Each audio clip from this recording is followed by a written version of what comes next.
പണി അച്ഛനെടുക്കാൻ വന്നായിരുന്നില്ല.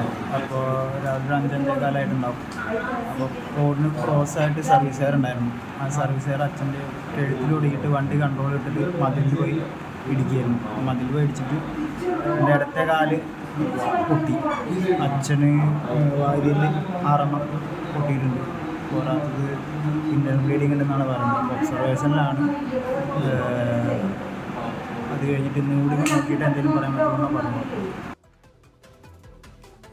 ശ്രീകുമാരൻ ചെയ്യുന്നു. ശ്രീത്ത്, അങ്ങേയറ്റം ദാരുണമായ സംഭവം. ഈ കേബിൾ കഴുത്തിൽ കുടുങ്ങിയത് എങ്ങനെയാണ്? അത് കേബിൾ താന്നുവല്ലം കിടക്കുമായിരുന്നോ ശ്രീത്ത്? മറ്റേതോ വാഹനം തട്ടി കേബിൾ മുറിഞ്ഞതായിരിക്കാമെന്നാണ് വൈദ്യുതി വകുപ്പ് ACBയുടെ ഒരു നിലപാട്. അവർ സ്ഥലം സന്ദർശിച്ചിട്ടുണ്ട്. അനന്തു 27 വയസ്സ്, പിതാവ് മദൻ മോഹൻ 60 വയസ്സ് എന്നീ 2 പേർക്കാണ് ഇപ്പോൾ കുളപ്പുള്ളിയിൽ പരിക്കേറ്റിരിക്കുന്നത്. ഇവരെ വാണിയംകുളത്തെ സ്വകാര്യ ആശുപത്രിയിൽ പ്രവേശിപ്പിച്ചിരിക്കുകയാണ്. ഇതിൽ ഏറ്റവും എടുത്തു പറയേണ്ടത് മകൻ്റെ കാൽ, ഈ അനന്തുവിൻ്റെ കാൽ ഒടിഞ്ഞിട്ടുണ്ട്. ഇതുകൂടാതെ വാരിയല്, പിതാവിൻ്റെ വാരിയല് പൊട്ടിയിട്ടുണ്ട്. കഴുത്തിന് മുറിവുണ്ട്. ബൈക്കിലായിരുന്നു 2 പേരുണ്ടായിരുന്നത്.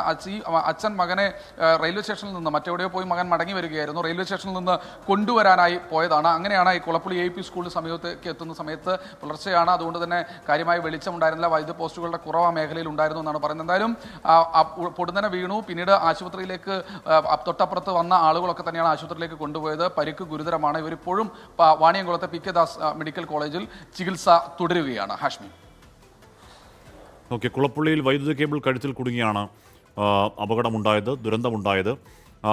അച്ഛനും മകനും വലിയ പരിക്കാണ് ഉണ്ടായിട്ടുള്ളത്. അപ്പോൾ നേരത്തെ നമ്മൾ ഈ കേബിൾ കഴുത്തിൽ കുടുങ്ങി മരിക്കുന്നതിനെ കുറിച്ചൊക്കെയുള്ള കുറേയധികം വാർത്തകൾ നമ്മൾ ഇടയ്ക്കൊരു കാലത്ത് കണ്ടാണ്. ഇപ്പോൾ അടുത്ത കാലത്ത് കേൾക്കാതിരിക്കുകയായിരുന്നു. അത് എന്തായാലും അങ്ങനെ ദുരന്തത്തിലേക്ക് പോയില്ല. എന്തായാലും എന്താണ് സംഭവമെന്നും അതിനെ ആവർത്തിക്കാതിരിക്കാനും നടപടി ഉണ്ടാവട്ടെ.